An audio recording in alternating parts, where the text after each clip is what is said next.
নিজেদের দাবি দেওয়া আদায়ে সংগঠিত পদক্ষেপের দিকে এগুচ্ছে অঙ্গনওয়াড়ি কর্মী ও সহায়িকারা। সেই লক্ষ্যে আগরতলায় অনুষ্ঠিত হলো এক গুরুত্বপূর্ণ বৈঠক, যেখানে আগামী দিনের আন্দোলন কর্মসূচি নিয়ে বিস্তারিত আলোচনা হয়। ত্রিপুরা অঙ্গনওয়াড়ি কর্মী ও সহায়িকা ঐক্য সমিতির উদ্যোগে আগরতলার জগন্নাথ বাড়ি সংলগ্ন স্টুডেন্টস হেলথ হোমে এই বৈঠকের আয়োজন করা হয়। বৈঠকে সংগঠনের সদস্যরা উপস্থিত থেকে ভবিষ্যৎ কর্মসূচির রূপরেখা নির্ধারণ করেন। বৈঠক শেষে সংবাদ মাধ্যমের মুখোমুখি হয়ে সমিতির নেত্রী কল্পনা কলই জানান, দীর্ঘদিন ধরে বিভিন্ন দাবি নিয়ে তারা আন্দোলন করে আসছেন।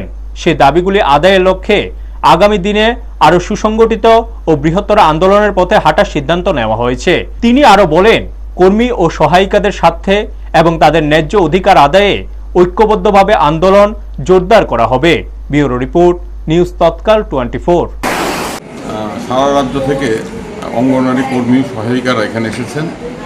তারা তাদের দাবি সনদ, যেটা আপনারা শুনলেন কল্পনা করেই বললেন, সেই দাবি সনদ আদায়ের জন্য তারা কীভাবে আগামী দিনে এগোবেন সেই সম্পর্কে সিদ্ধান্ত নেওয়ার জন্য এখানে তারা এসেছেন।